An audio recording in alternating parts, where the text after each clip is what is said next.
भारत बनाम इंग्लैंड दूसरा test match. हम आपकी मदद करेंगे आपकी फैंटेसी टीम बनाने के लिए। आप देख रहे हैं this is my 11 circle fantasy pick on ESPN Cricinfo।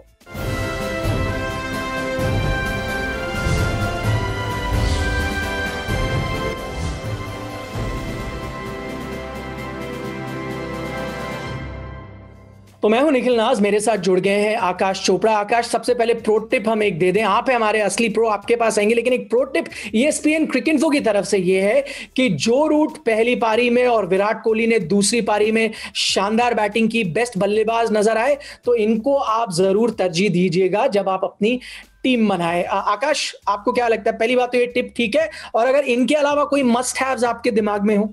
सारे स्पिनर्स पिक कर लीजिए, क्योंकि ये आपने बिल्कुल ठीक कहा है। पर इस बार जो आपको गेंदबाज पिक करने हैं उसमें स्पिनर्स की तरफ ज्यादा रुझान रखिए, क्योंकि स्क्वायर वही है और 3 दिन के बाद मैच हो रहा है, तो इस पिच में स्पिन थोड़ी ज्यादा होने वाली है।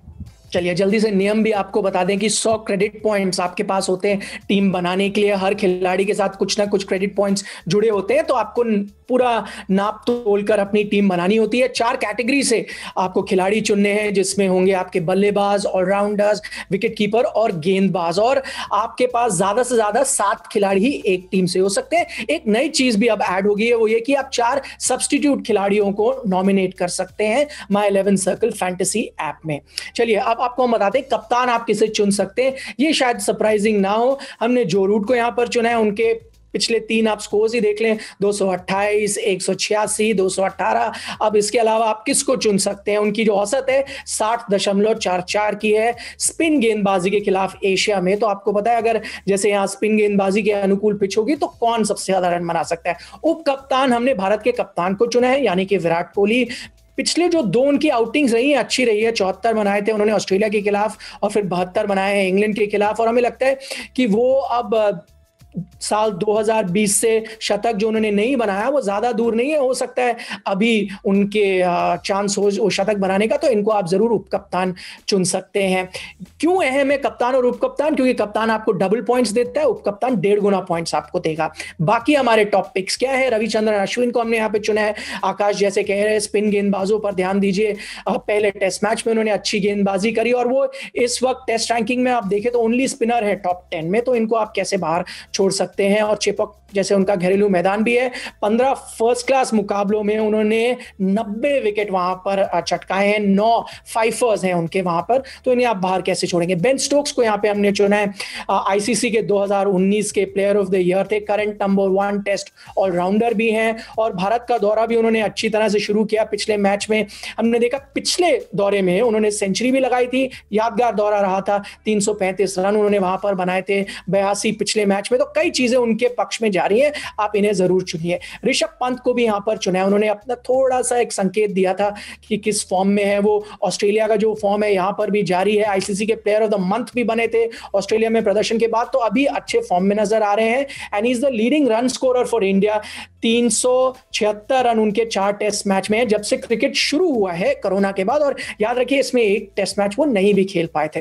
तो टॉप पिक्स हमारी ये है, जो रूट, विराट कोहली, ऋषभ पंत, आर अश्विन और बेन स्टोक्स। यहां पर आकाश एक दिग्गज बल्लेबाज थोड़े नाखुश होंगे, टॉप पिक्स में नहीं है। चेतेश्वर पुजारा, वो कह रहे होंगे अनलकी रहा वहां पर मैं, लेकिन रन बना सकता हूं इस पिच पर।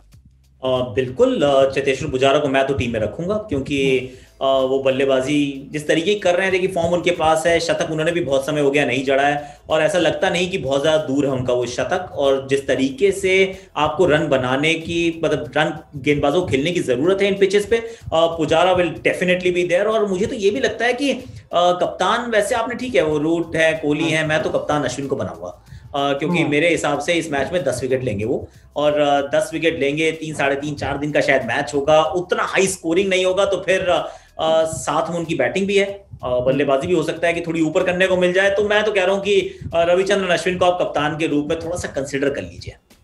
कई ऑप्शंस हैं आपके सामने, आप चुन सकते हैं किसको आपको कप्तान बनाना है। बाकी भी हम आपको बता दें डिफरेंशियल पिक्स कौन से। जैक लीच को हमने यहाँ पर शामिल किया है, पहले टेस्ट में वो अच्छी गेंदबाजी कर रहे थे। हाँ, ऋषभ पंत उनके पीछे जरूर पड़े थे, लेकिन दूसरी पारी में उनका अच्छा प्रदर्शन रहा। और हम देख रहे हैं एशिया में जो पिछले 3 टेस्ट मैच वो श्रीलंका में भी खेलते आ रहे हैं, वहां पर उनका प्रदर्शन अच्छा रहा। खासतौर पर दूसरी पारी में उन्होंने 5 विकेट लिए, 122 रन देकर। उससे पहले 4 विकेट लिए, 59 रन देकर, 4 विकेट दिए, 76 रन देकर। ये इनकी आखिरी 3 आउटिंग्स है। तो हमें लगता है इनको आप जरूर टीम में रख सकते हैं अगर स्पिन के लिए अनुकूल है पिच, जैसे कि उम्मीद भी की जा रही है। शुभमन गिल को यहां पर हमने चुना है। 21 साल के गिल जो है, अभी तक हमें लगता है बड़ा स्कोर ज्यादा दूर नहीं है। फर्स्ट क्लास क्रिकेट में उन्होंने दिखाया कि बड़े 200 प्लस वो बना सकते हैं। पिछले 3 साल में उन्होंने कई ऐसे स्कोर बनाए हैं और स्ट्राइक रेट भी उनका 70 के ऊपर है, तो तेजी से रन बनाते हैं। इनको आप चुन सकते हैं। एक बार जल्दी से रेकमेंडेड 11 पर नजर डाल लें। विकेट कीपर हमने ऋषभ पंत को चुना है। बल्लेबाज हमारे पुजारा, शुभमन गिल, विराट कोहली, जो रूट, ऑली पोप यहां पर हमारे बल्लेबाज आते हैं। Allrounders Ben Stokes, R Ashwin और अक्षर पटेल। गेंदबाजी में डॉम बेस और जैक लीच को यहां पर हमने चुना हुआ है। सब्स्टिट्यूट्स भी आपको ऑप्शन दे दें, रोहित शर्मा है, वॉशिंगटन सुंदर हमने रखा है, डॉम सिबली और स्टुअर्ट ब्रॉड। बट आपको ध्यान रखना पड़ेगा टीम क्या चुनी जाती है, स्टुअर्ट ब्रॉड या फिर वॉशिंगटन सुंदर उसमें हो या ना हो, अक्षर पटेल हो या ना हो, इसका आपको इंतजार करना पड़ेगा। आकाश, आपने शुरुआत में भी कहा कि स्पिन गेंदबाजों पर आप तवज्जो देना चाहेंगे, लेकिन फिर भी यहां पर हमारे 11 में जसप्रीत बुमराह जैसा गेंदबाज नहीं है। एंडरसन स्लैश ब्रॉड जो भी खेले वैसा गेंदबाज नहीं है, उसके बारे में क्या ख्याल है? देखिए, समझ सकते हैं क्यों, क्योंकि जब बहुत ज्यादा गेंदबाजी स्पिनर्स ने करनी है तो फास्ट बॉलर्स विकेट लेंगे। देखिए, बड़े इंपॉर्टेंट विकेट लेते हैं, जैसे बुमराह ने रूट को आउट कर दिया, अब बुमराह ने रूट को आउट कर दिया, जेम्स एंडरसन ने रहाणे को आउट कर दिया। ये विकेट्स बड़ी इंपॉर्टेंट होती है मैच कॉन्टेक्स्ट में। लेकिन जब आप फैंटेसी पिक अपनी कर रहे होते हैं तो फिर आपको ये देखना पड़ता है कि कितने अंक हमें मिलेंगे। तो फिर आप उस कॉमन सेंस के साथ जाइए कि इमोशनल मत होइए, क्योंकि इमोशनल हो नहीं सकते हैं, एक्सेस बैगेज है। तो आप इमोशन कहता है कि एंडरसन, बुमराह, इन सबको रखना चाहिए क्योंकि बड़ी इंपॉर्टेंट विकेट चटकाते हैं। पर सच्चाई है कि डॉम बेस्ट है, वो फुल टॉस ही डालें, वो इन सबसे ना ज्यादा विकेट ले जाते हैं। तो इस वजह से जो ज्यादा गेंद करेगा उसको ज्यादा विकेट मिलने की चांसेस है। तो ये थे हमारे टिप्स। अंतिम निर्णय तो आपके हाथ में ही है, तो आप अपनी टीम बनाइए। आप देख रहे थे my 11 circle fantasy pick on ESPN Crick info.